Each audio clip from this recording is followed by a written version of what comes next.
Hey guys, this is the world famous Kailasa temple at Ellora, and let's look objectively into who could have built this amazing structure.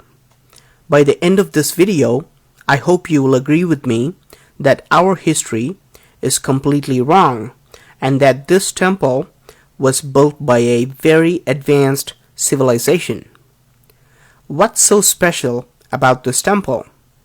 This temple was not constructed by adding stone blocks, but an entire mountain was carved to create this temple.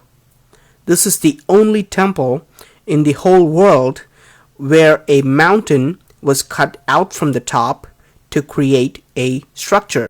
In all other temples and caves, even in Ellora and rest of the world, the rock was cut from the front and carved as they went along. The whole world has followed a rock cutting technique called cut-in monolith, while Kailasa temple is the only one that has used the exact opposite technique called cut-out monolith. To see why this rock cutting technique is so different, let's take a look at this pillar that's over 100 feet tall. Notice how small human beings look when compared to this pillar. Normally, to create such a huge pillar, it would take years of work carving accurately on a huge rock. But this pillar was carved by scooping out all the pieces of mountain around it. You can imagine the amount of rock which has been removed to create this pillar. Historians and archaeologists are confused because of the sheer amount of rock that was removed in this temple. Archaeologists confirm that over 400,000 tons of rock had to be scooped out, which would have taken not years but centuries of human labor. Historians have no record of such a monstrous task, and they think that this temple was built in less than 18 years. Let's do a simple math and see if historians could be right. I'm going to assume that people worked every day for 18 years and for 12 hours straight with no breaks at all. I'm going to ignore rainy days, festivals, wartime, and assume that people work like robots ceaselessly. I'm also going to ignore the time taken to create intricate carvings and complex engineering design and planning, and just focus on the removal of rock. If 400,000 tons of rock were removed in 18 years, 22,000 tons of rock had to be removed every year.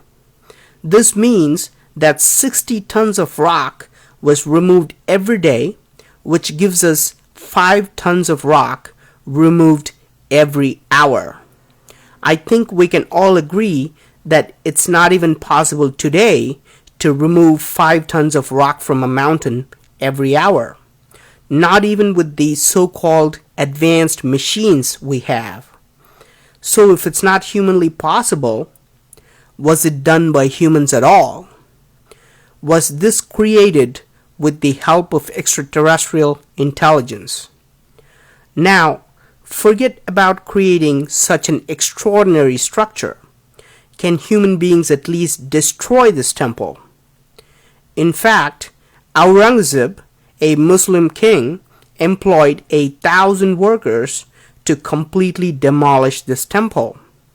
In 1682, he ordered that the temple be destroyed so that there would be no trace of it. Records show that 1,000 people worked for 3 years and they could only do a very minimal damage. They could break and disfigure a few statues here and there, but they realized it's just not possible to completely destroy this temple. Aurangzeb finally gave up on this impossible task. Note that this attempted destruction is very similar to another mysterious structure called the Menkaures pyramid in Egypt. Another Muslim ruler wanted all the pyramids to be destroyed and started his work from the Menkaures pyramid. After years of trying, he was only able to make a small dent on the pyramid. He gave up too. Were all these indestructible structures around the world created by extraterrestrials? Is that why human beings are not even able to destroy them?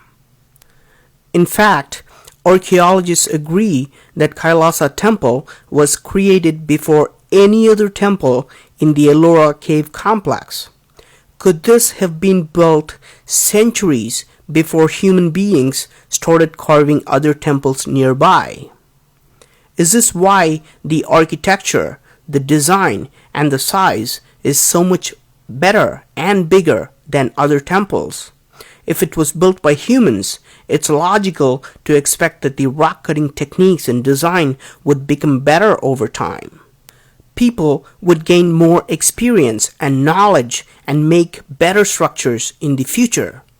However, the Kailasa Temple is the oldest and the biggest temple carved with engineering perfection. Unlike other temples, the Kailasa is the only temple that's visible from the air. Out of 34 temples, all carved side by side, Kailasa Temple stands out and you can see it while flying over it. Is this just a coincidence? Or was it designed for people to see it from the air, like Nazca Lines of Peru? Even on Google Earth, the aerial view of Kailasa Temple clearly shows an X mark. This is how it looks from the top, and you can see a circular design that is studded with 4 lions that create this huge X mark. Was this created as a signal for extraterrestrials who can spot the location while flying? Unlike other temples of Ellora, notice how well its rectangular design is oriented with all the 4 directions. Its entrance faces perfectly to the west. Is this another coincidence too? Unlike most other temples of Ellora, this temple has bridges that connect towers, rainwater harvesting systems, drainage systems, hidden underground passages, secret peepholes that can show people walking in, elaborate balconies in different areas, and complex stairways that connect multiple levels. And all of this had to be planned accurately before they started carving the mountain. For example, you cannot carve these 2 structures separately and then decide to build a bridge later. No connecting rocks or external rocks were used at all, and everything was carved perfectly from one mountain. Do you still believe that this was done with chisels, hammers, and pickaxes by people with limited mathematical and architectural knowledge? I hope we can all agree that the Kailasa Temple was built by a much advanced civilization, whether it originated in Earth or elsewhere.